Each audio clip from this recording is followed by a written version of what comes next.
ya risk atau harm, ya.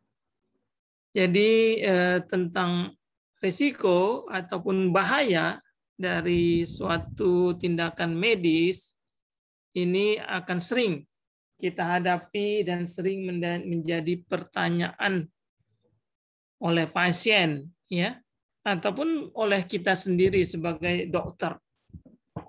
Mungkin pertanyaan kita sebagai dokter bisa saja kita bertanya, misalnya, apakah obat kolesterol bisa menyebabkan kanker? Nah, kita sendiri bertanya, ya, atau kita menduga apakah obat yang kita buat ini, yang kita kasih, bisa menyebabkan penyakit-penyakit lain, ya, atau bisa ada timbul efek samping.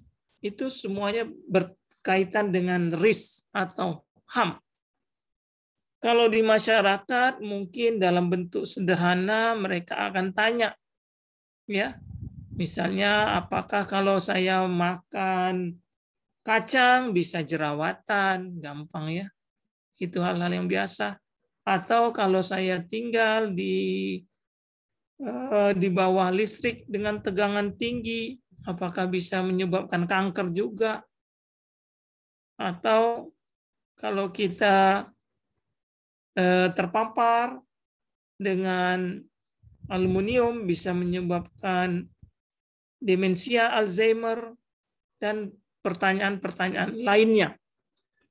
Di mana intinya adalah pertanyaan-pertanyaan itu berkaitan, ya, apakah intervensi medis atau paparan lingkungan, ya, agen-agen tertentu bisa menyebabkan penyakit, ya, atau dalam bahasa HAM-nya bisa menimbulkan bahaya bagi pasien.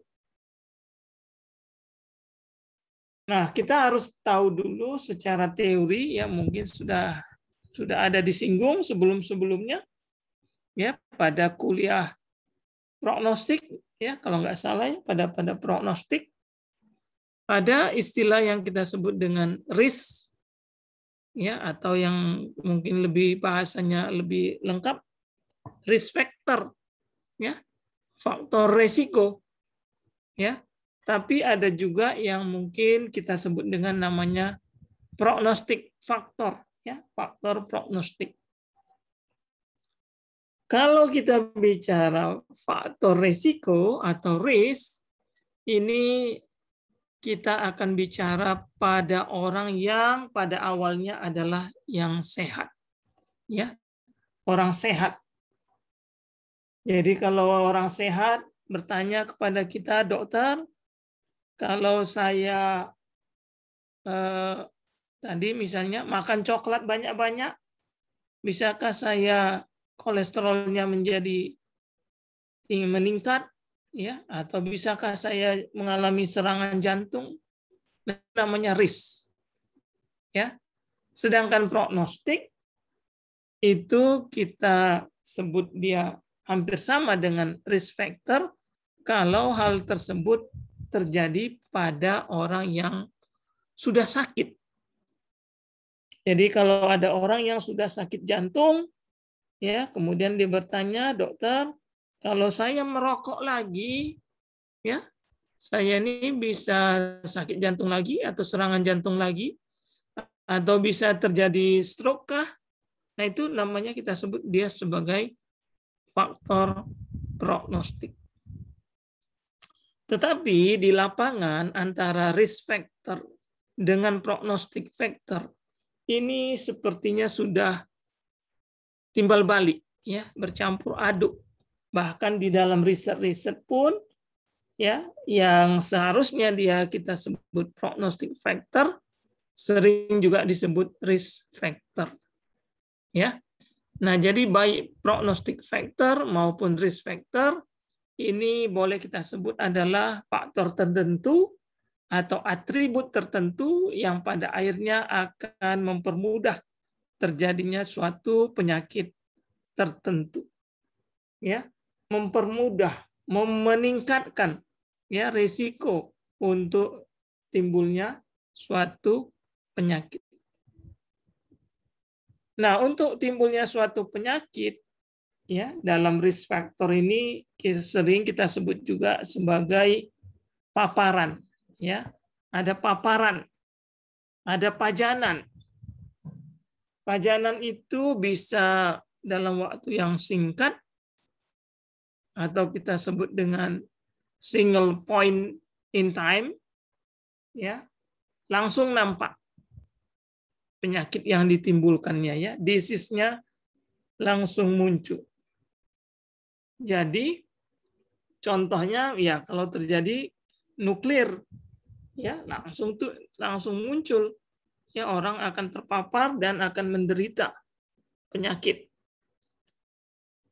Bisa juga mungkin karena tersiram air atau zat kimia atau air panas, ya, begitu kita kena siram ya langsung terjadi luka bakar air panas atau luka bakar oleh zat kimia, itu menunjukkan paparan yang langsung. Sedangkan yang kurang disadari orang adalah paparan yang bersifat period of time, ya, ada paparan yang lama, diperlukan periode waktu tertentu untuk timbul suatu penyakit. Contohnya adalah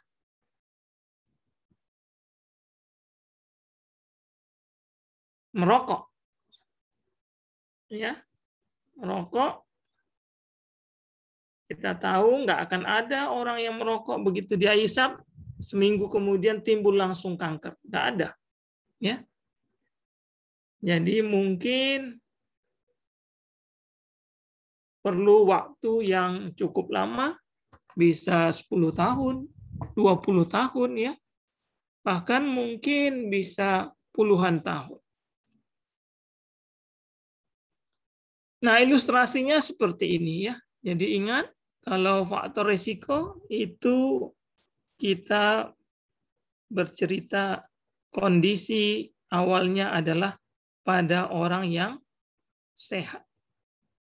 Sedangkan kalau kita bicara faktor prognostik, itu artinya kita bicara pada orang yang sedang sakit. Ya. Nah, seperti tadi saya sebutkan bahwa antara faktor risiko dan faktor prognostik, ini juga sering sudah campur baur, ya, campur aduk, ya, sehingga penamaannya lebih banyak disebutkan dengan faktor risiko, ya. Sedangkan faktor prognostik ini lebih sering populernya orang menduga dengan prognosa. Prognosa itu kalau seseorang sakit, ya, kira-kira kalau dia menderita sakit ini bisa mati nggak? Nah, itu ke arah prognosa, ya. Walaupun dalam perjalanannya prognosa tadi bisa berubah, ya, karena dipengaruhi adanya intervensi medis, ya, adanya medical intervention, ya, yang mungkin harusnya dia mati, tapi karena ada intervensi medis bisa berubah.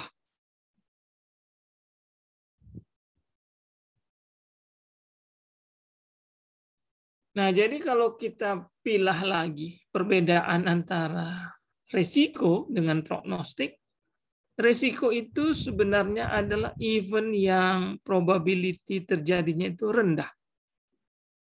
Jadi sebenarnya kalau kita katakan ada orang sehat, kemudian merokok, ya, secara umum sebenarnya kita bisa katakan ya merokok sajalah, karena sebenarnya eventnya itu dia akan kena kanker kecil, ya, probability-nya kecil. Sedangkan pada orang yang sakit itu probability terjadinya lebih besar, lebih sering. Jadi kalau ada orang yang sudah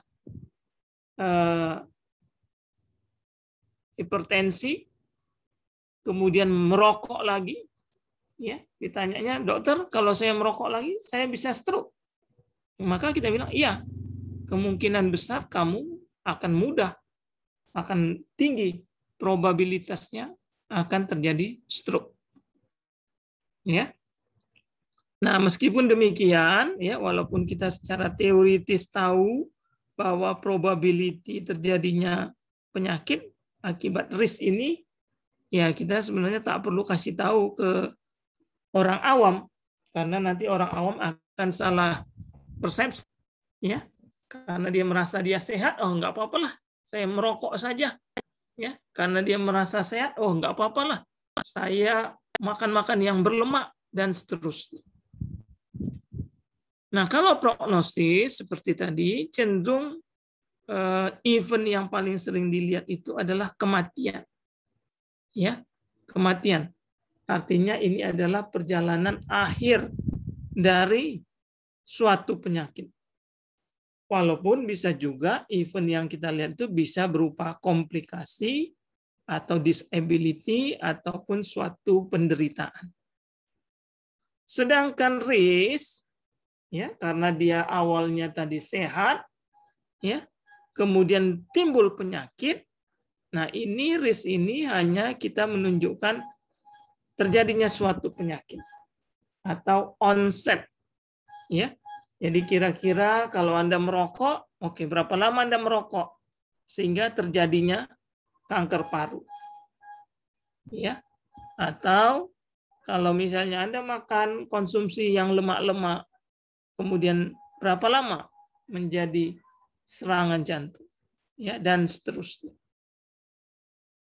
Nah, jadi antara faktor risiko dengan faktor prognostik ini bisa timbal balik. Tapi bukan berarti dia harus ada, ya. Jadi faktor risiko tidak mesti sama dengan faktor prognostik. Sebaliknya juga faktor prognostik tidak juga mesti sama dengan faktor risiko. Nah, kalau kita bicara HAM ini cenderung kita bicara berkaitan dengan tindakan intervensi atau tindakan pengobatan kita, ya, medical intervention. Ya, biasanya tentu berupa treatment. Ya. Jadi treatment yang kita berikan, ya, kalau dia tepat, ya, sesuai diagnostik, pilihan obatnya tepat, maka bisa seharusnya dia efektif. Efikasi, ya. Secara teoritis, walaupun dia efikasi, tapi tetap saja bisa menimbulkan HAM, ya, HAM. Kenapa? Karena obat itu sebenarnya bersifat personal, ya. Misalnya katakanlah ada orang sakit jantung, ya, kemudian dikateterisasi, maka kita sebagai dokter pasca kateterisasi kita kasih obat anti agregasi, ya, seperti misalnya obat aspirin, golongan aspirin, supaya jangan lagi terjadi penyumbatan. Teoritisnya dia harmless, ya, bagus. Memang itulah indikasinya, itulah terapinya. Tapi pada orang-orang tertentu, dia bisa menimbulkan harmful. Apa yang bisa ditimbulkannya? Ya mungkin bisa efek samping dari obat itu. Yaitu misalnya perdarahan dari lambung. Ya, jadi bisa terjadi gastric bleeding. Nah, ini dia. Ya. Sebaliknya, ada juga sebenarnya obat itu tidak begitu efikasi. Ya. Biasanya sih kalau dia tidak efikasi, cenderung yang timbul adalah harmful. Ya, tapi mungkin bisa juga obat itu pada orang lain tidak menimbulkan reaksi yang merugikan. Sehingga sebenarnya intervensi medis itu kita lihat dari aspek efikasinya dan aspek HAM-nya. Jadi selalulah berpikir obat itu memang bisa mengobati, tapi tetap juga pikirkan apakah ada kemungkinan efek samping. Ya, kemungkinan efek samping. Contoh dalam yang sederhana, pada saat pandemi ini, ya, kita misalnya memberikan vaksin, ya, vaksin COVID, harusnya dia efektif untuk mencegah jangan seseorang terkena virus COVID. Tapi dengan tindakan kita memvaksin, bisa saja timbul HAM. Ada yang alergi, ada yang demam, ada yang sakit, ada yang bengkak. Bahkan satu-satu ada yang sampai timbul death, ya, kematian. Nah, di dalam evidence-based medicine, kita akan menilai, ya, penelitian-penelitian ataupun artikel-artikel yang berkaitan dengan risk atau HAM ini. Ya, apa yang akan kita nilai? Ada 3 komponen, yaitu komponen validity, important, dan applicability. Pada analisa HAM ini atau risk, kita harus memastikan, ya, apakah evidence-nya itu menunjukkan hubungan sebab akibat. Jadi kalau dia menunjukkan hubungan sebab akibat, maka kita yakin, confidence, bahwa inilah faktor resiko yang menyebabkan timbulnya penyakit atau timbulnya efek samping. Ya. Jadi kalau misalnya kita kasih pasien jantung tadi dengan obat-obat aspirin, kemudian dia melapor kepada kita, dokter, saya buang air besarnya kok hitam, perut saya nyeri, ya, mengisap. Nah, kita pikir, oh, jangan-jangan ini terjadi perdarahan lambung oleh karena obat aspirin yang dikonsumsinya.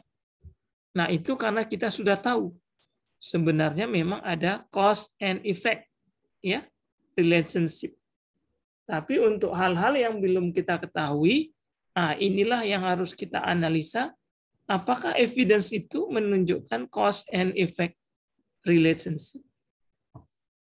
Untuk bisa menganalisa hubungan ini, ya, kita akan menggunakan instrumen antara lain ada worksheet, ya, worksheet untuk hal ini HAM, ya, worksheet untuk HAM atau worksheet untuk risk. Nah, worksheet HAM tadi akan terdiri dari sejumlah pertanyaan yang memuat 3 komponen tadi, ya, validity, important, dan applicability. Nah, untuk pertanyaan-pertanyaan dalam aspek validity, pertama, ya, dari riset tadi, ya, apakah ada pengelompokan kelompok-kelompok pasien, ya, yang jelas, ya, tegas dalam semua hal, kecuali satu kelompok terpapar dengan obat, satu kelompok lagi ya tentu tidak. Jadi tentunya di sini kita akan menjawab bahwa dalam evidence yang ada di dalam penelitian itu idealnya harus ada kelompok pembanding. Satu, mungkin diberi obat yang kita duga bisa menimbulkan efek samping. Satu kelompok lagi mungkin boleh kita kasih placebo, ya, selama apa yang kita amati itu hal-hal yang tidak mengancam nyawa, ya, atau mengancam jiwa. Kalau yang kita amati nanti adalah hal-hal yang mengancam jiwa atau yang menimbulkan morbiditas yang tinggi, tentu tidak etis, ya, memberikan kelompok tadi dengan obat-obat yang placebo, ya, yang hanya berupa placebo.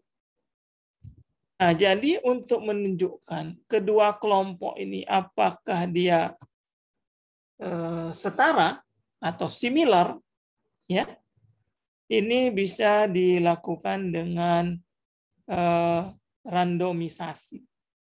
Ya, jadi sampel yang terpilih itu kita lakukan randomisasi.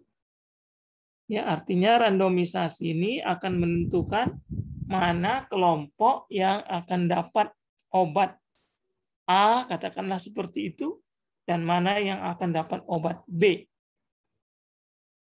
Sehingga kedua kelompok itu akan balance, ya, seimbang dia. Nah, kemudian karena kita tahu ada kelompok pembanding dalam desain penelitian, kelompok pembanding itu dalam studi kita biasanya dalam bentuk RCT, ya, randomized clinical trial. Kalau ada suatu medical intervention. Bisa juga kita mengkelompokkannya berdasarkan hanya mengamati apa yang sudah berjalan. Maka kita bisa pilih desainnya cohort, case control, ataupun desain cross-sectional study. Ini kalau kita mau melakukan secara langsung. Kalau kita tidak mau melakukan secara langsung, kita bisa melakukan systematic review. Ya, artinya kita baca dari sejumlah hasil-hasil penelitian orang sebelumnya terkait dengan harmful agent tadi, ya, atau zat ataupun agent yang bisa menyebabkan terjadinya penyakit. Nah, dalam analisanya nanti, besaran resiko yang akan kita analisa tadi itu bergantung kepada desain penelitiannya. Untuk desain eksperimental maupun untuk desain cohort ini sama. Ya, sama. Yaitu kita akan menghitung besaran yang kita sebut dengan namanya resiko relatif. Ya, atau yang kita singkat dengan RR, ya, relative risk. Di mana perhitungannya adalah kalau kita nyatakan dengan rumus, ya, RR tadi adalah A per A tambah B, ya, dibagi dengan C per C tambah D. Jadi RR tadi adalah membandingkan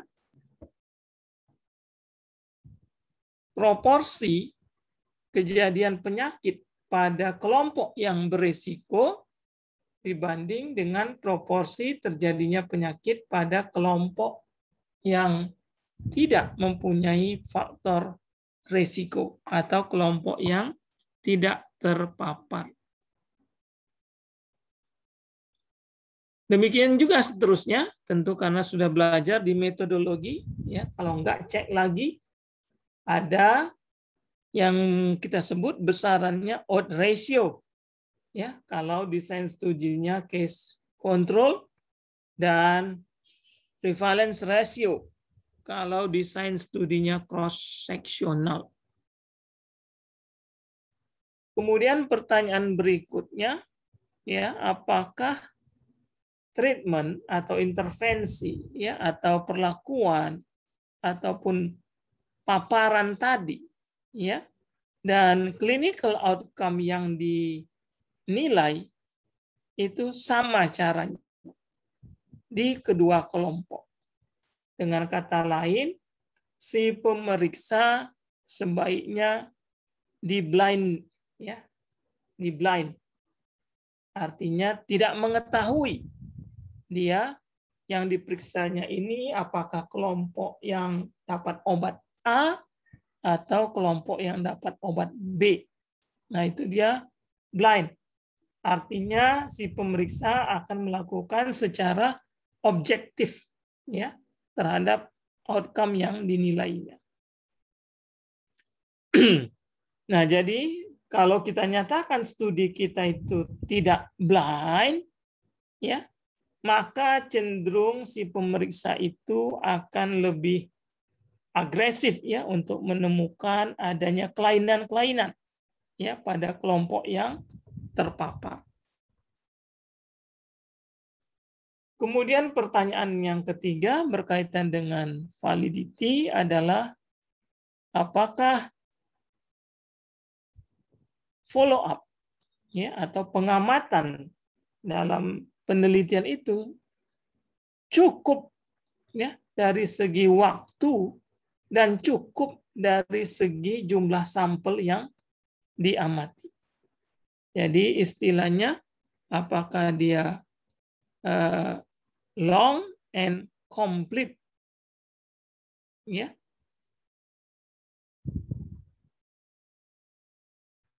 Nah, kalau pengamatan kita terlalu singkat ya, misalnya kita mau mengamati ya paparan merokok dengan terjadinya kanker paru, tapi kita mengamatinya hanya 1 bulan.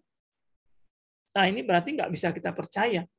Karena tidak mungkin orang yang merokok 1 bulan langsung timbul kanker paru.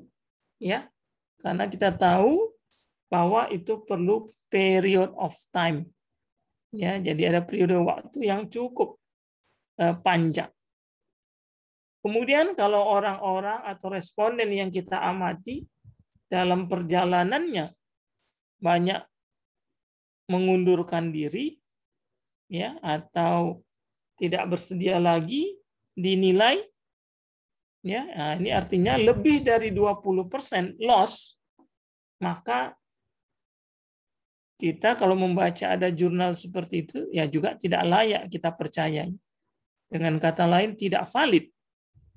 Atau kalau kita sebagai penelitinya ya maka penelitian yang seperti itu harus kita stop. Nggak usah lagi diteruskan karena orang-orang nanti nggak akan percaya. Kalau mau kita lanjut, maka kita harus menambah jumlah sampel atau menggantikan jumlah sampel yang loss. Jadi yang baik itu adalah yang memang periode waktunya panjang dan jumlah sampelnya yang diobservasi juga mencukupi. Ya. Tidak ada yang kalau bisa tidak ada yang drop out ya atau lost to follow. Kemudian dalam aspek validity ini kita pun harus bisa menjawab ya, memberikan atau si peneliti harus bisa memberikan jawaban untuk memenuhi pertanyaan-pertanyaan berkaitan dengan causation ya, berkaitan dengan sebab akibat. Ya. Jadi dalam menilai sebab akibat itu pertanyaan yang paling penting adalah apakah paparan itu duluan ya dibanding dengan terjadinya penyakit. Jadi apakah exposure ya preceded the onset of the outcome. Nah, untuk menjawab ini ya kita sebagai yang menganalisa atau melakukan telaah kritis terhadap jurnal itu ya kita akan lihat kalau desainnya eksperimental ataupun desainnya cohort sudah pastilah ya akan terjadi sebab dulu baru muncul akibat. Ya. Kemudian kita bisa lihat hubungan causation tadi itu berdasarkan dose response gradient. Nah, ini bisa kita lihat dari penelitian ya, kalau misalnya si peneliti ada menguraikan ya, dia misalnya membagi beberapa kelompok dengan dosis kecil ya, dosis sedang, dosis besar, dosis yang sangat besar, di mana outcome yang terjadi ya biasanya makin besar dosis itu maka penyakit ataupun outcome yang terjadi akan besar probabilitas terjadinya. Nah, itu kita sebut ada dose response gradient. Kemudian juga apakah jurnal atau artikel penelitian tadi bisa menjawab yang kita sebut dengan namanya di challenge re-challenge, ya. Jadi di challenge re-challenge ini ya artinya kalau dia dipaparkan dengan suatu faktor risiko, maka akan timbul penyakit. Dan kalau dia ditarik paparan tadi, maka penyakit tadi akan berkurang dan hilang. Ya. Jadi seperti sebagai contoh ya untuk di challenge dan re-challenge ini ya, misalnya Anda punya atau beli jam baru atau baru beli kalung ya. Kemudian Anda pakai. Ya, setelah Anda pakai kok gatal ya, timbul dermatitis. Nah, Anda tahu, ini mungkin faktornya adalah karena pakai jam baru ataupun gelang baru tadi atau kalung baru tadi. Kemudian Anda remove dia, ya, nggak dipakai. Maka berangsur-angsur dermatitisnya mereda dan hilang. Ya. Tapi karena Anda rasa, aduh sayang sudah dibeli mahal-mahal, ya pakai lagi. Nah, berarti Anda paparkan lagi. Muncul. Nah, ini berarti menunjukkan jawaban suatu causation ya dari aspek di challenge and re-challenge ya. Jadi dipaparkan muncul, ditarik berkurang, dipaparkan lagi muncul. Kemudian kalau bisa juga artikel itu memberikan jawaban tentang association yang konsisten dari suatu studi dengan studi yang lain. Biasanya ini kita bisa baca, ya si penulis itu menyatakan bahwa penelitian orang lain menyatakan misalnya merokok menyebabkan penyakit ini, penelitian lain menyebabkan penyakit ini, ya yang sifatnya konsisten. Nah itu juga menunjukkan suatu causation. Dan yang terakhir adalah berkaitan dengan mekanisme terjadinya penyakit, ya.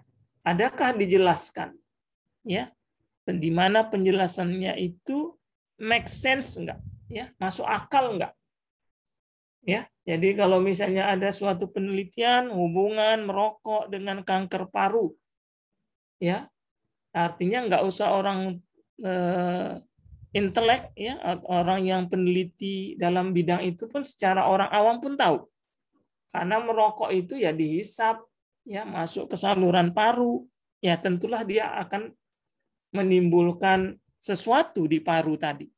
Itu make sense-nya.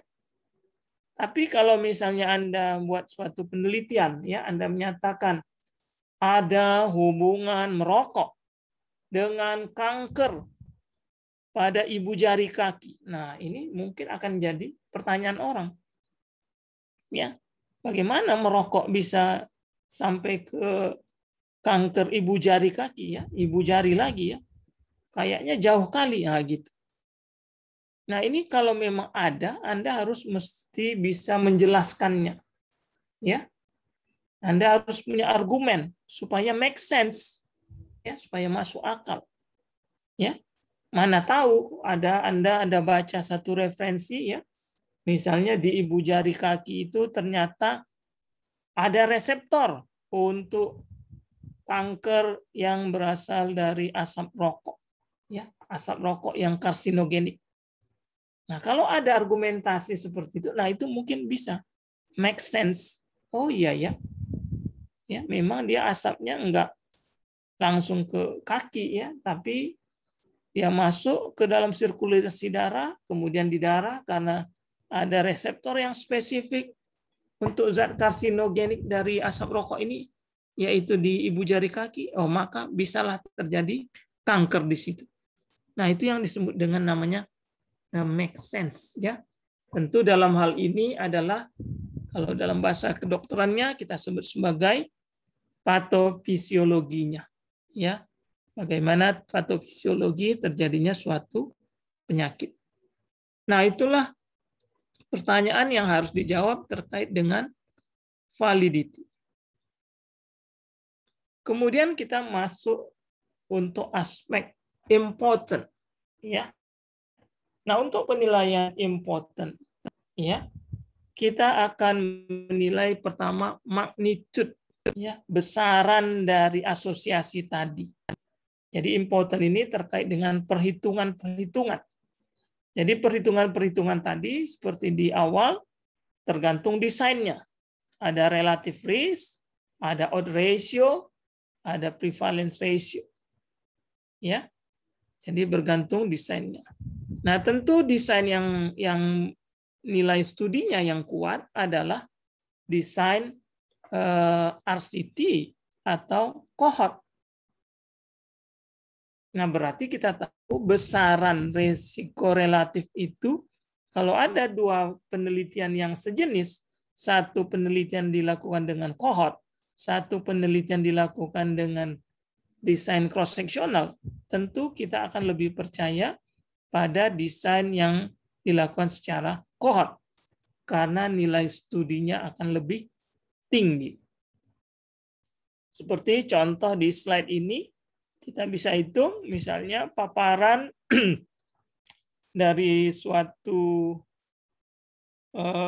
katakanlah rokok, ya, misalnya kita dapat nilainya 10, maka bisa kita katakan bahwa orang yang terpapar asap rokok ya 10 kali lebih besar kemungkinannya akan mengalami kanker paru ya dibanding dengan pasien yang tidak terpapar asap rokok.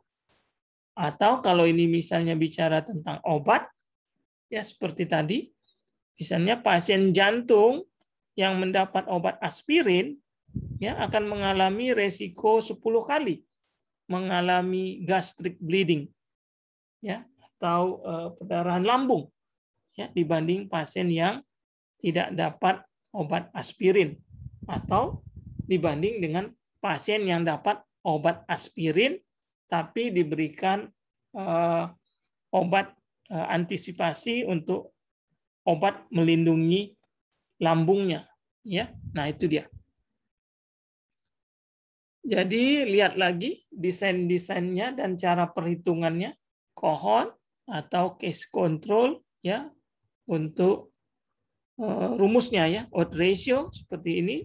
Rumusnya AD dibagi dengan B dibagi C. Nah, jadi biasanya besaran resiko, kapan kita sebut dia resiko? Kalau nilainya lebih besar dari 1. Kalau dia sama dengan 1, itu artinya dia bukan faktor resiko. Ya. Kalau dia lebih kecil dari 1, justru terjadi kebalikannya. Yang semulanya mungkin kita duga dia faktor resiko, karena dia lebih kecil dari 1, mungkin kita bisa menyebutkannya sebagai faktor protektif.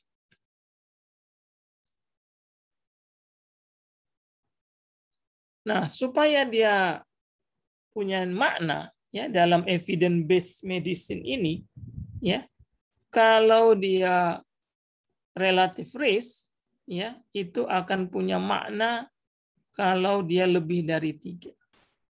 Ya, jadi kalau misalnya ada riset-riset, ya walaupun kita bilang tadi secara teori lebih besar dari 1 itu suatu faktor risiko, ya, tapi dalam evidence based medicine dan selanjutnya nanti dilanjut dengan evidence based practice, ya kita akan lebih percaya kalau nilai RR-nya itu lebih besar dari 3. Ya, kalau desainnya case control, ya kita akan lebih percaya kalau nilai odds ratio-nya itu lebih besar dari 4.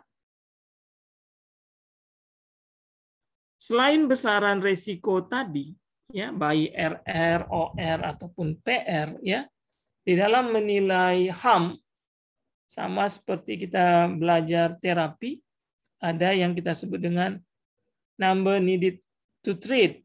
Ya, nah untuk di HAM ini ada yang kita sebut dengan namanya NNH, ya, number needed to harm. Number needed to harm artinya adalah jumlah pasien yang diperlukan untuk terpapar dari suatu faktor risiko ya atau suatu agent ya untuk menimbulkan satu tambahan kejadian yang tidak baik ya atau harmful event ya. Jadi menimbulkan one additional harmful event. Nah, untuk menghitung NNH ini rumusnya seperti ini, 1 per A per A tambah B dikurang C per C tambah D. Ya, jadi kembali lagi, yang A, yang B, yang C, yang D itu mengacu kepada tabel klasik, ya, yang seperti yang sudah ditampilkan tadi. Tabel klasik itu adalah yang kita lihat di sini, A itu positif faktor risiko, positif penyakit. Ya, D ya negatif faktor risiko, negatif penyakit. Ya, jadi konsepnya ABCD-nya itu yang konsep dari tabel klasik ini. Sehingga nanti kalau dalam perhitungan kita tetap tahu cara menghitung. Nah, bisa juga dalam jurnal itu kita tidak temukan tabel dalam bentuk mana A, mana B, mana C. Ya, tapi dia langsung menunjukkan nilai OR ataupun nilai RR-nya. Ya. Nah, untuk OR ini kita bisa hitung kalau OR di bawah 1 ada rumusnya. Kalau OR-nya lebih 1 juga ada rumusnya untuk menghitung NNH. Nah, untuk menghitung NNH ini ada kaitannya dengan PER. Patient Expected Event Rate. Ya. Jadi untuk memasukkan nilai PER ini kita harus lihat ada satu tabel ya di mana tabel itu kalau OR-nya sekian, PER-nya sekian, nah maka bisa kita hitung nilai NNH. Kemudian yang kedua dalam penilaian important ini adalah precision. Precision ini dilihat dari confidence interval. Maknanya kalau confidence intervalnya makin sempit itu makin baik. Ya, dengan catatan di mana confidence interval ini tidak boleh menyentuh angka 1. Kalau dia menyentuh angka 1, maka kemungkinan faktor risiko tadi bisa bernilai 1. Kalau dia bernilai 1, berarti faktor risiko tadi bukan sebagai faktor risiko. Kemudian yang terakhir, penilaian tentang applicability. Applicability ini terkait dengan bagaimana penerapan hasil penelitian tadi ke pasien. Nah, disinilah yang kita ambil untuk nanti kita terapkan ke pasien, ya, sehingga kita bisa melakukan yang kita sebut tadi evidence-based practice, ya. Nah, tentu biasanya jawaban yang kita inginkan dari pertanyaan yang pertama, ya, apakah pasien yang kita hadapi sehari-hari ini berbeda dengan yang ada di dalam penelitian ini, ya. Tentu harusnya jawabannya tidak berbeda. Karena biasanya dalam evidence-based medicine, kita selalu bergerak dari apa masalah yang kita hadapi. Ya, tentu harusnya ini dijawabnya tidak berbeda. Kemudian yang kedua, ya kita harus menilai bagaimana benefit dan risk-nya ya dari intervensi ataupun paparan yang ada tadi. Ya, bagaimana risk, benefit dan harm dari agent tadi. Kemudian juga kita akan menilai bagaimana nilai-nilai pasien, ya preference-nya, ya terhadap intervensi ataupun paparan yang mungkin bisa menimbulkan penyakit ini. Kemudian kalau dia terkait alternatif, ya bisa saja misalnya obat. Tadi kita bilang misalnya contohnya obatnya aspirin. Tapi supaya dia jangan terjadi perdarahan lambung, kita misalnya mengkombinasikan aspirin dengan obat dari golongan PPI ya, proton pump inhibitor ya, PPI ya. Nah, itu kan obat-obat PPI itu boleh dikatakan mahal. Ya, bagaimana? Ya, mungkin pasien bilang, waduh mahal kali, Dok. Itu kayak kalau saya tambahkan dengan obat itu udah makanan saya sehari-hari yang harus saya beli katanya ya. Nah, jadi apakah ada alternatif lain? Nah, tentu ini harus kita baca di jurnal tadi. Ya, apakah si peneliti punya ide ya untuk memberikan alternatif lain karena mungkin ini tidak applicable ya. Tidak applicable ya. Ya, itulah topik kita untuk teori tentang HAM. Silahkan kalau ada pertanyaan.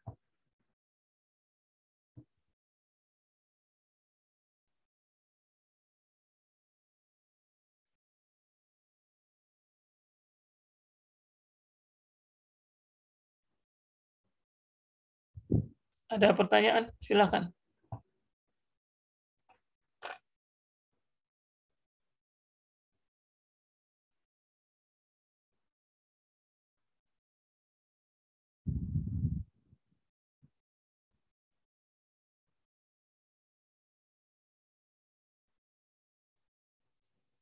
Ada pertanyaan? Silahkan. Agustin. Belum ada pertanyaan. Belum ada? Belum ada. Johannes? Johan Jones, bukan Johannes. Nah, ini Hasian, Dok. Ini akun dari Mio, Dok. Oke, kasihan.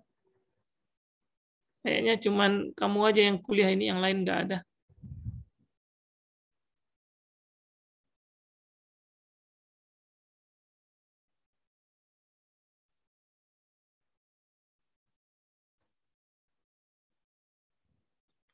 Kasihan. Sepertinya tidak ada, Dok. Oke, kalau tak ada saya lanjut topik berikutnya. Yaitu critical appraisal. Ya, bagaimana cara kita melakukan telaah kritis untuk jurnal yang areanya tentang HAM. Ya. Nah, seperti yang sudah kita pelajari, ya, biasanya evidence based medicine itu ya langkah-langkah pertamanya adalah pertama formulating clinical question ya. Jadi formulating clinical question tadi seperti di awal saya sebutkan timbul pertanyaan. Pertanyaan itu bisa oleh pasien atau boleh juga pertanyaan itu oleh kita sebagai dokter. Ya. Tapi banyakan akan pasien yang bertanya.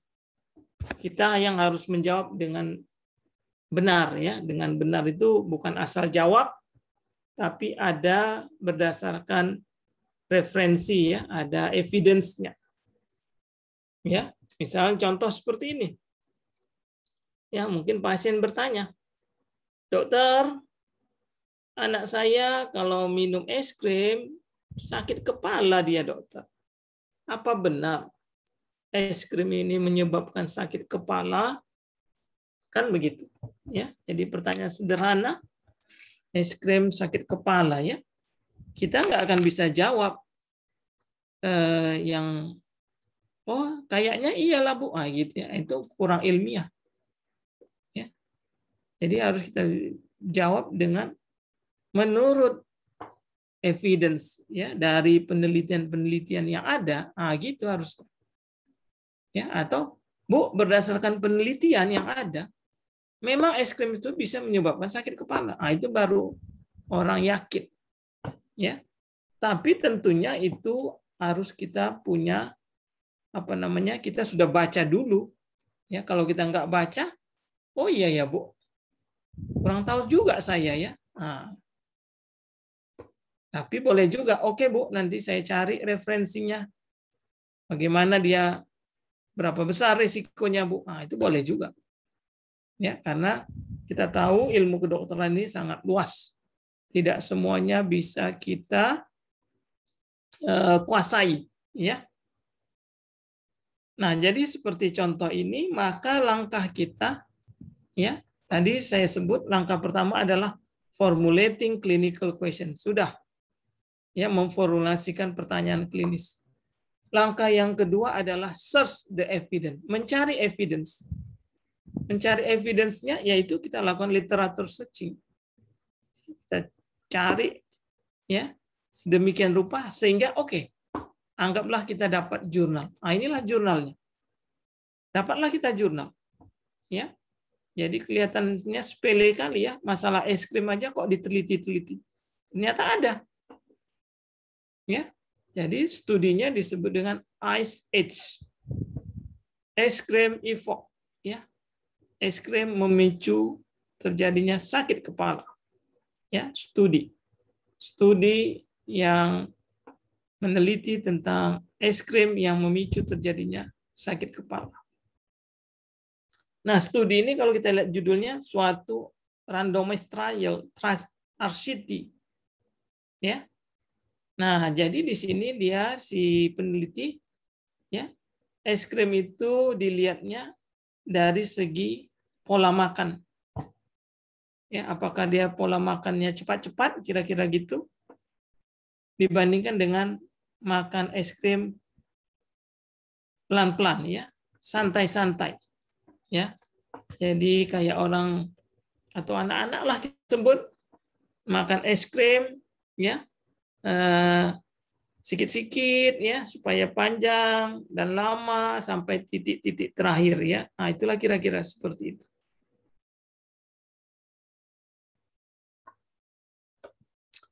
Nah, jadi dia melihat di sini, ya. Nah, setelah kita mencari evidence, ya, dalam hal ini kita ambil satu jurnal ini, ya, dari judulnya kita sudah tahu kayaknya cocok ini dengan pertanyaan yang tadi muncul, ya, cocok dengan bidang yang mau saya elaborasi, ya, oke. Maka langkah berikutnya adalah kita melakukan critical appraisal.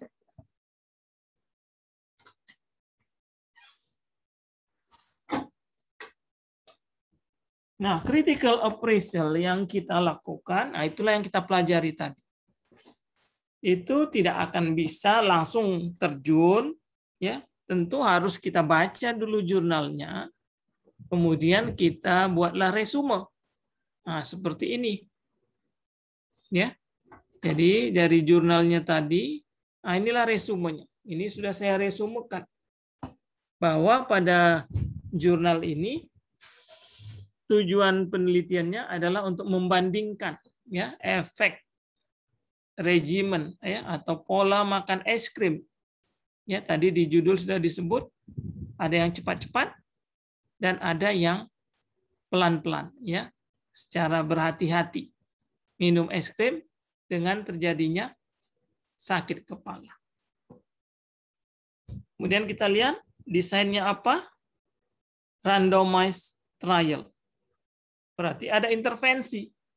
Jadi dari kata-kata randomized trial itu kita tahu ini pasti si peneliti ngasih es krim, ya, memberi makan es krim, ya. Nah, tindakan mengasih itulah yang kita sebut dengan intervensi, ya, atau suatu penelitian eksperimental.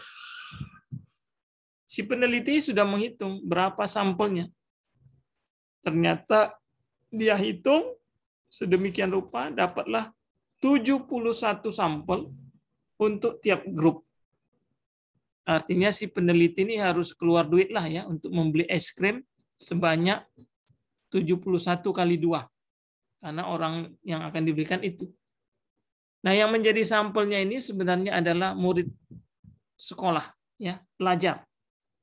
Ya, tentulah pelajar ini senanglah kalau dikasih es krim, ya. Ini suatu penelitian yang menyenangkan tentunya. Dapat es krim gratis. Nah, si peneliti ya membagi kelompok pelajar tadi dengan cara dirandomisasi. Ya, yang dapat tanda warna hijau ya itu dikasih es krim 100 mili, tapi harus dimakan dalam waktu yang cepat. Ya. Oh, sorry, terbalik. Ini waktu yang lebih lama. 30 menit, lebih dari 30 menit. Ya. Kemudian yang merah itu juga sama, 100 mili, tapi dimakan dalam waktu kurang dari 5 detik. Ya, artinya cepat-cepat. Ya, jadi harus 5 detik harus siap. Nah, itulah dia. Kemudian dengan kode tadi yang hijau atau merah, itulah kuesionernya. Kuesioner itulah nanti yang akan dijawab oleh si responden. Yaitu 5 sampai setelah 10 menit setelah dia makan es krim. Ya, jadi dia makan es krim, gimana efeknya? Ada sakit kepala enggak? Nah, kira-kira gitu. Nah, ini perlu waktu. Inilah tadi yang kita cerita tentang validity, tentang long and complete. Ya, jadi long itu bukan berarti juga harusnya waktunya panjang. Sesuai dengan konteks penelitiannya. Kalau ini dibuat waktunya seminggu lagi, seminggu, baru dia melaporkan, ya mungkin dia sudah lupa. Jangan-jangan sakit kepalanya bukan karena makan es krim. Mungkin sakit kepalanya karena banyak PR. Nah, jadi waktu yang masuk akal, ya 10 menit lah. 5-10 menit lah setelah dia makan es krim. Nah, ini artinya waktu yang pendek ini logis, ya, logis. Kemudian dia menyatakan bahwa analisanya intention to treat. Intention to treat ini dalam Anda belajar terapi ada yang disinggung ya, ada intention to treat, ada on treatment analysis. Intention to treat ini artinya semua sampel yang di awal itu akan dihitung. Ya. Jadi kalau di awal ada 100, di akhir studi ada 90, yang 100 itu tetap dihitung sebagai total dari perhitungan ya untuk proporsinya. Kalau analisanya on treatment analysis, ya on treatment analysis, yang dihitung itu hanya yang sampai pada tahap akhir, sedangkan yang drop out, yang keluar, ya yang lost to follow itu tidak dihitung. Nah, setelah kita tadi resumekan ya dari jurnal tadi, nah barulah kita menilai dari segi validity, important, dan applicability-nya berdasarkan worksheet. Ya, ada lembar kerjanya yang sudah kita bahas tadi, pertanyaan-pertanyaan. Nah, tentu kuncinya ya kita harus baca. Ya, tapi ini hanya karena contoh. Ya, di sini ditanya sama pertanyaan tadi, apakah kedua kelompok ini sama? Yang beda hanya satu terpapar, artinya yang satu makan es krim cepat, yang satu makan es krim dengan lambat-lambat. Ya. Nah, jadi menurut jawaban di jurnal itu, dia melakukan randomisasi. Tadi pun sudah disinggung, randomisasinya tertutup, ada yang warna hijau, ada yang warna merah. Ya. Jadi dia dikasih es krim dan dikasih pilihan untuk mengisi kuesioner dengan warna merah dan hijau. Ya. Kemudian kedua kelompok dibuatnya similar, sama, karena ini sama-sama anak sekolah, ya tentu rata-rata umurnya lebih kurang sama, ya. Kemudian kondisi sebelumnya, apakah dia pernah mengalami sakit kepala juga, ya, atau regular sakit kepala, kondisi sebelumnya sama, ya, jadi disamakan. Sehingga pada pertanyaan nomor 1 ini kita bisa menyatakan yes, Ya. Kemudian pertanyaan berikutnya adalah apakah paparan tadi dan penilaian outcome-nya tadi ya diukur secara blind, diukur secara objektif, ya, ya, maka kita bisa menyatakan ya, karena treatmentnya tadi juga tertutup, kemudian outcome-nya juga diukur secara blind, orang itu tidak tahu, ya, pokoknya dia hanya melaporkan apa yang terjadi dirinya sendiri, ya, artinya ini es krim, terus laporkan, ya. Dia nggak tahu kelompok dia kelompok yang mana, apakah ya sesuai yang dia dapat. Kalau dia dapat disuruh makan cepat, ya dia laporkan cepat. Kalau dia dapat lambat, ya dia melaporkan lambat. Dan di sini tidak ada campur tangan si peneliti ya dalam menilainya. Ya, tapi ini dilaporkan oleh responden langsung. Kemudian apakah ini long and complete? Ya, ini yang saya bilang tadi. Jadi walaupun dia 5-10 menit, ya itu boleh kita sebut long. Artinya masuk akal, ya, logis lah. Setelah makan es krim, dia bisa nilai apakah terjadi sakit kepala atau tidak. Justru kalau mungkin ini waktunya menjadi 1 minggu kemudian, nah itu malah jadi tidak masuk akal. Kemudian komplit, nah ini nanti kita lihat analisanya. Di awal ada 71 kelompok 1, ada 71 untuk kelompok 2. Nah, kalau kita baca di jurnal itu jumlahnya tetap, bahkan lengkap. Sehingga kita sebut lengkap, komplit. Tidak ada yang lost to follow. Kemudian kita akan menjawab pertanyaan yang berkaitan dengan causation, ya, menunjukkan hubungan sebab akibat. Tentu di jurnal itu tidak semua pertanyaan dasar ini akan ditanya, ya.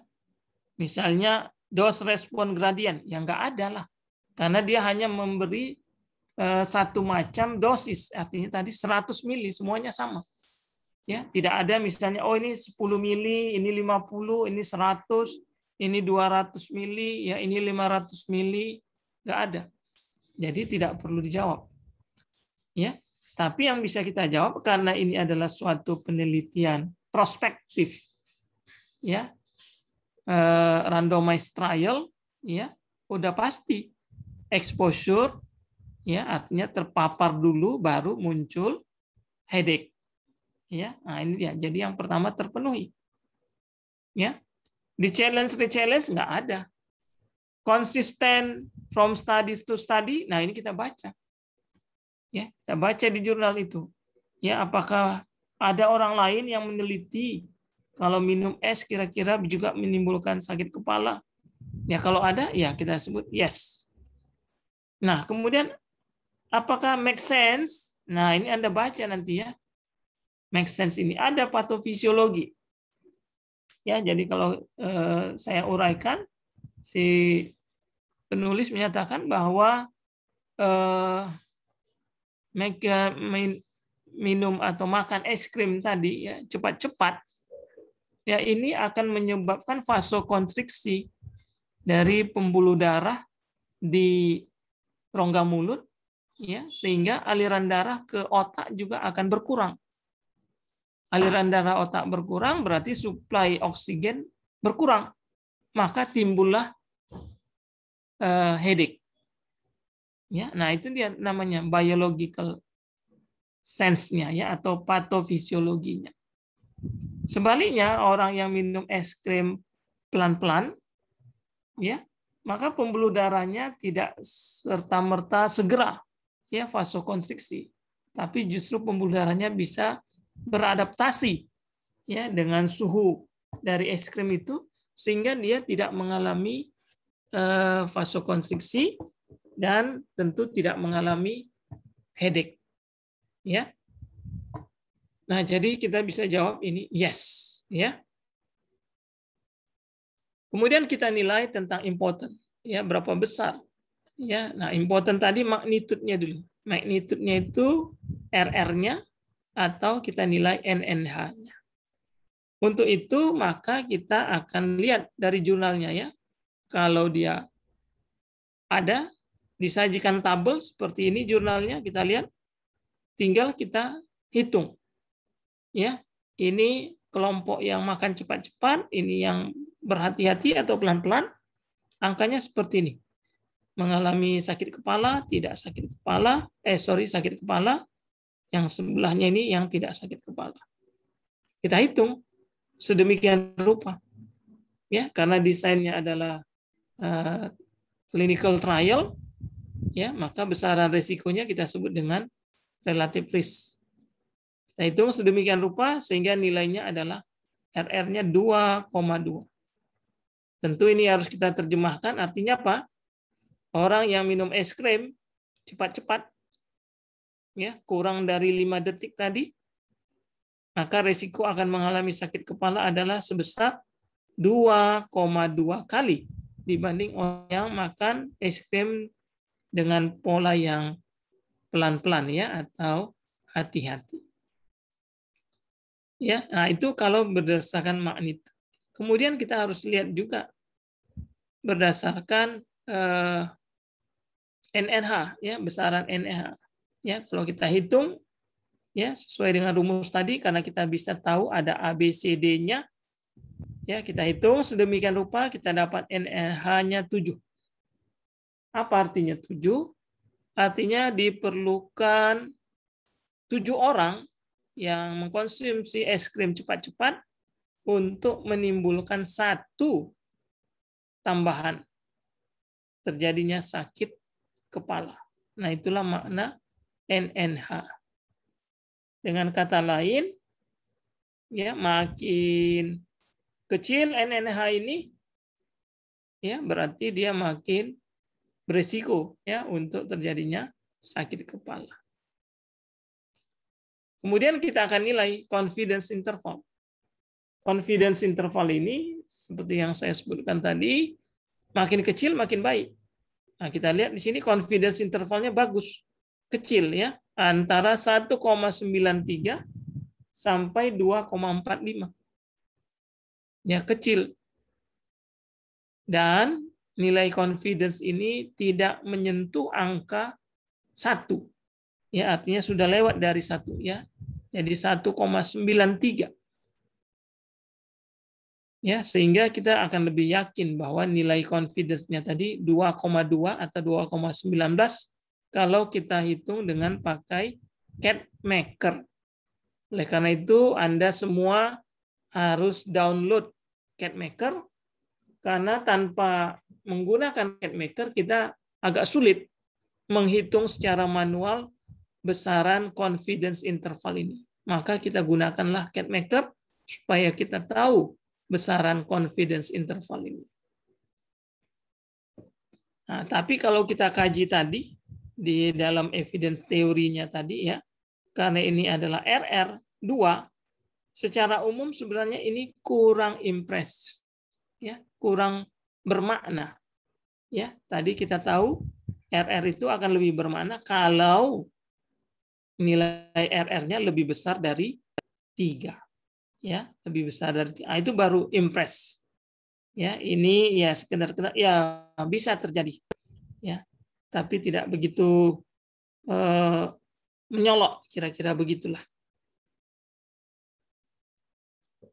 Kemudian komponen yang terakhir yaitu untuk applicability, ya, penerapan. Karena kita bergerak tadi dari pertanyaan, ya tentu tidak ada beda, ya, pasiennya. Artinya pasien yang kita hadapi sehari-hari ya sama dengan pasien yang ada di studi. Ya, tadi skenarionya misalnya seorang ibu menanyakan, dokter, anak saya di sekolah kalau minum es krim sakit kepala. Nah, studi yang kita telah ini juga penelitiannya atau respondennya juga pada anak sekolah. Ya. Kemudian apa benefit atau risk, ya? Artinya es krim tadi bisa menyebabkan sakit kepala, ya. Nah, untuk menguranginya, ya, kita bisa berikan rekomendasi, oh ya Bu, supaya anaknya jangan sakit kepala lagi, ya, jangan cepat-cepatlah minum es krim. Usahakan lebih dari 60 detik ya, pelan-pelan saja supaya tidak sakit kepala. Nah, itu dia. Kemudian apa preference-nya? Ya, tentu harapannya orang makan es krim bisa senang ya, tidak ada efek sakit kepala tadi. Apakah ada alternatif mengganti es krim ini? Ya tentu nggak ada lah. Ya, cuman nggak tahu saya ada istilah mungkin di apa namanya di jajanan-jajanan kuliner ya ada istilah es krim panas. Nah, apakah betul es krimnya panas? Karena kita tahu tadi patofisiologinya kenapa sakit kepala karena dia terlalu dingin, pembuluh darah di rongga mulut menjadi vasokonstriksi, aliran darah ke otak akan berkurang hingga terjadilah sakit kepala. Ya, begitulah cara melakukan critical appraisal untuk jurnal terkait dengan HAM ataupun RIS. Ada pertanyaan? Silahkan. Izin bertanya, dokter. Ya. Saya sepertinya masih kurang paham dok makna dari NNH itu. Makna NNH? Iya. Artinya tadi kan misalnya contohnya 7, ya. Jadi kalau ada 7 orang makan es krim, maka akan timbullah 1 tambahan orang yang mengalami sakit kepala. Dengan catatan makan es krim yang cepat-cepat. Nah, itulah namanya NNH. Kalau NNT makin kecil, makin bagus. Ya, number needed to retreat. Artinya ada sejumlah orang yang perlu diterapi untuk mendapatkan 1 tambahan good outcome, ya, atau 1 tambahan kesembuhan. Artinya kalau ada di terapi orang 1, ya langsung dapat orang yang berikutnya tambah sembuh, gitu. Tapi kalau NNT-nya makin banyak, mesti 100 orang di terapi dulu, baru ada 1 tambahan kesembuhan, ya berarti makin tidak bagus obat itu. Jadi ini kebalikan dari NNT, ya. Jadi kalau NNT makin kecil, obatnya berarti makin bagus.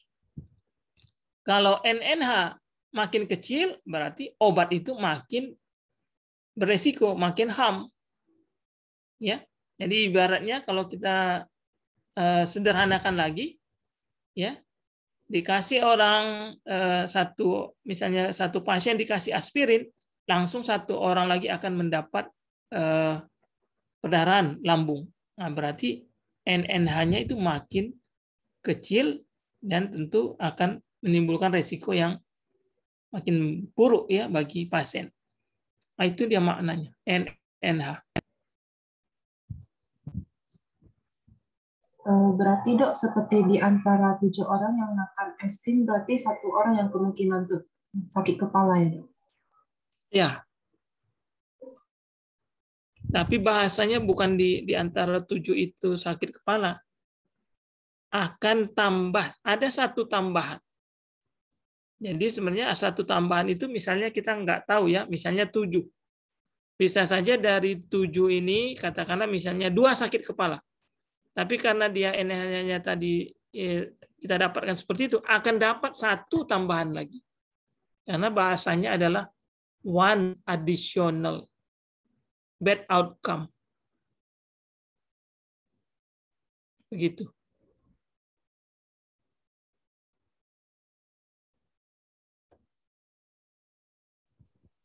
Baik dok, terima kasih dokter. Oke, ada lagi?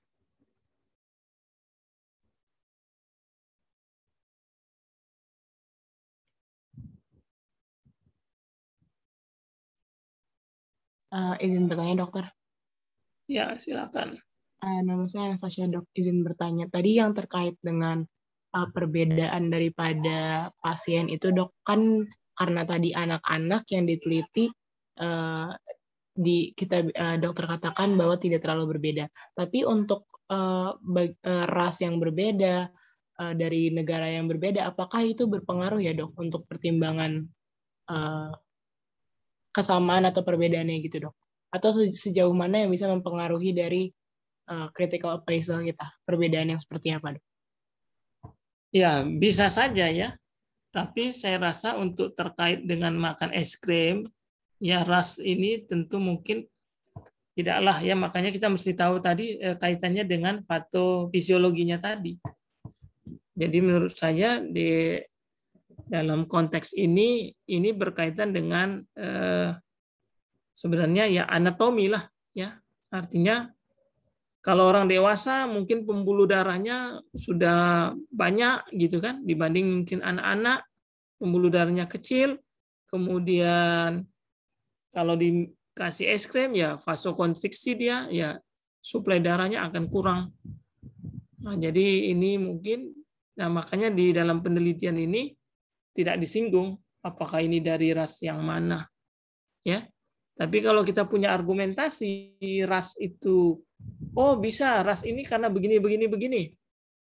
Ya berarti kita harus atau bisa menyelenggarakan suatu riset yang lebih kurang sama ya, namanya kita sebut namanya riset verifikatif. Ya, sama enggak hasilnya? Ya, jangan-jangan ini kan pada mereka di luar negeri, kita di Indonesia lain lagi. Bisa saja. Gitu. Gitu Anastasia. Baik, terima kasih dokter.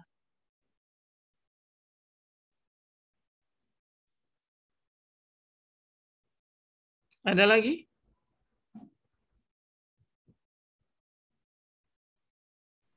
Izin bertanya dok. Ya, silakan. Yang tadi dok saya masih kurang paham dok, kenapa confidence intervalnya itu nggak boleh menyentuh angka 1 dok. Terima kasih dok.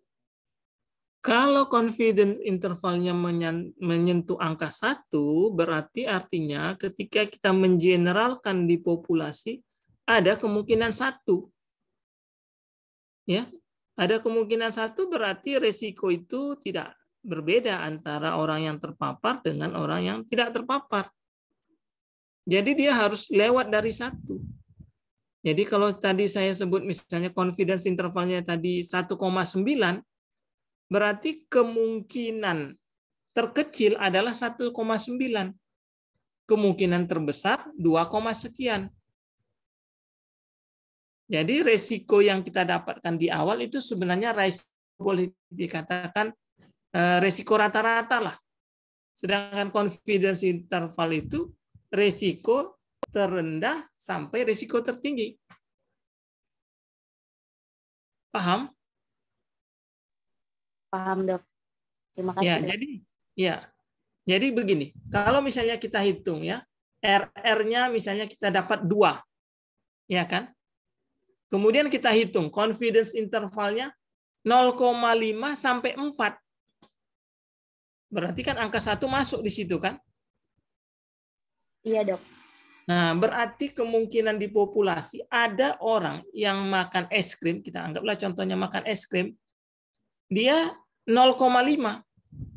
Kalau dia 0,5, berarti dia tidak mengalami sakit kepala. Kan justru faktor protektif. Atau dengan kata lain, saya kalau nggak makan es krim jadi sakit kepala. Nah, gitu dia. Karena es krimnya jadi faktor protektif. Nah, kalau dia angkanya 4, berarti saya makan es krim akan sakit kepala. Ya, 4 kali lebih besar dibanding orang tidak makan es krim. Nah, kalau dia pas ada angka 1, berarti risiko dia mengalami sakit kepala adalah 1 kali dibanding orang yang tidak makan es krim. Atau dibanding dia tidak makan es krim. Kalau 1 kali artinya apa? Sama. Ya, kalau dia sama artinya apa?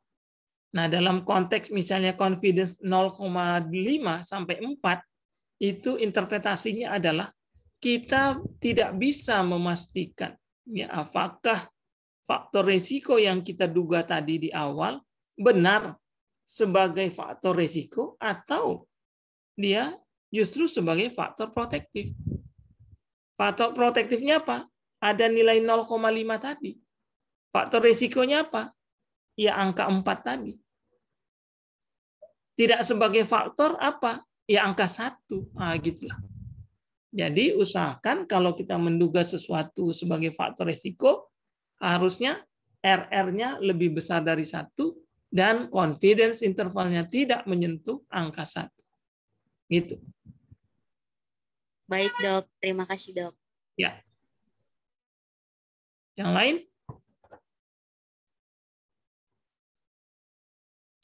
Ada pertanyaan?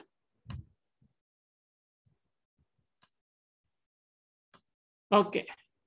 Ya, ini nampak slide-nya? Nampak, Dok. Ya. Nah, inilah jurnal yang kita bicarakan tadi ya. Jadi jurnal ini ya, kalau Anda tahu BMJ, British Medical Journal, ini termasuk jurnal yang kredibel ya. Jadi penelitiannya nggak panjang-panjang, singkat saja. Ya. Cuman segini aja. 1 halaman saja. Nah, tapi udah masuk ke jurnal. Nah, disinilah dia menceritakan. Ya. Nah, di sini dia artinya tidak menyajikan tabel. Yang tabel yang kita bilang tadi 2x2. Ya, tabel yang ada A, B, C, D. Nggak ada. Kita yang mensarikannya.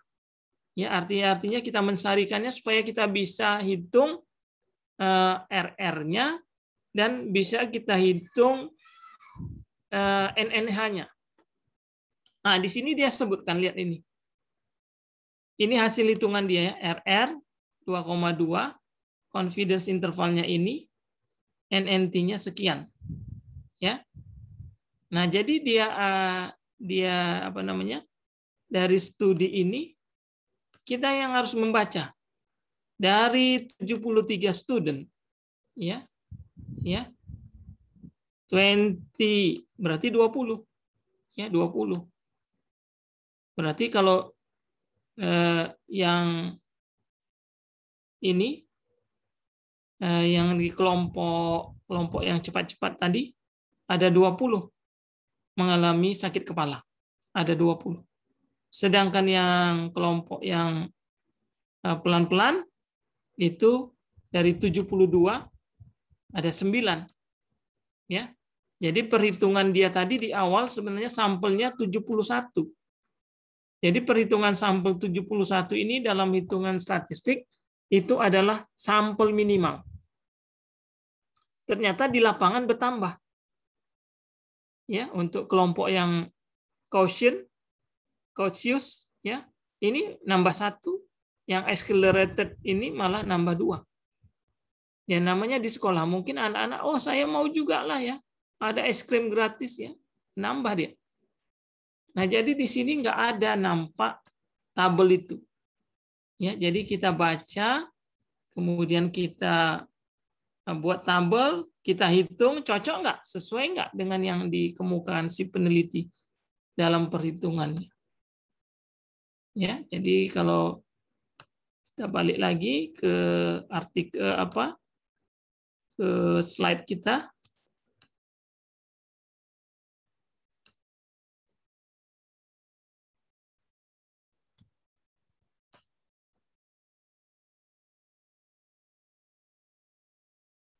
Nah, ini dia tadi.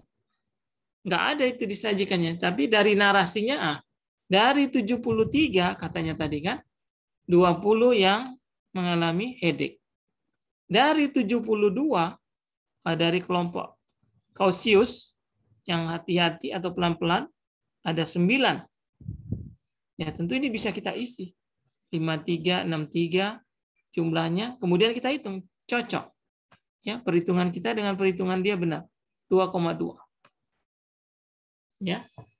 Nah, confidence interval kita dapat 1,93, 2,45. Dia tadi agak beda sedikit saya rasa. Nah, itulah mungkin dia menghitungnya secara manual ya.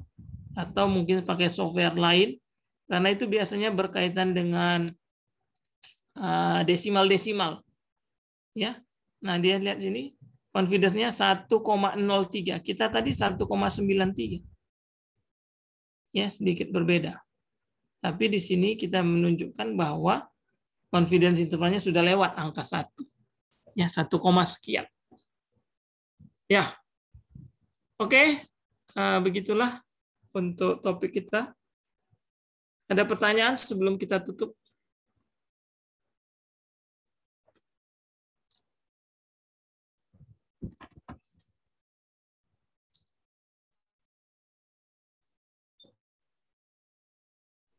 Sepertinya tidak ada, Dok.